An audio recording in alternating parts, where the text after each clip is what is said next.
क्या तुम भी अपने पुत्रों के साथ कांपिल्य नगरी जा रही हो? परंतु कांपिल्य में ऐसा क्या हो रहा है? वहाँ महाराज द्रुपद की सुपुत्री राजकुमारी द्रौपदी का स्वयंवर हो रहा है। वो बड़ी विचित्र कन्या है देवी। वो कैसे? आचार्य द्रोण और महाराज द्रुपद की मित्रता पुरानी थी। महाराज ने आचार्य से कह दिया कि उनके आधे राजपाट पर उनके मित्र द्रोण का अधिकार होगा। द्रोण इसको सच मान बैठे और ये भूल गए कि ब्राह्मण को राजपाट से क्या लेना देना। जब द्रुपद राजा बने तो द्रोण वहाँ जा पहुंचे। आचार्य द्रोण ये भूल गए। उन्होंने राजा से बराबरी करनी चाहिए। द्रुपद को द्रोण का स्वभाव अच्छा नहीं लगा और उन्होंने उनसे कह भी दिया और द्रोण अपने मन में गांठ बांधकर वहाँ से चले गए। भाग्य ने इस अब्राह्मणिक कार्य में उनका पक्ष क्यों लिया ये तो विधाता ही जाने। परंतु उन्हें हस्तिनापुर के राजकुमारों के प्रशिक्षण का कार्य मिल गया और शिक्षा समाप्ति के उपरांत उन्होंने अपने शिष्यों से गुरु दक्षिणा के रूप में पंचाल राज को मांग लिया। गांधारी पुत्र तो ये दक्षिणा नहीं दे सके, परंतु कुंती पुत्रों ने दक्षिणा दी।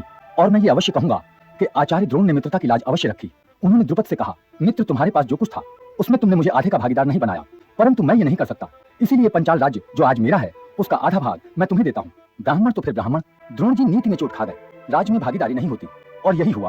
द्रुपद का हृदय प्रतिशोध की अग्नि में जलने लगा। अब उनके पास केवल जीवन का एक ही लक्ष्य था कि आचार्य द्रोण से अपमान के प्रतिशोध का कोई उपाय सूझ जाए।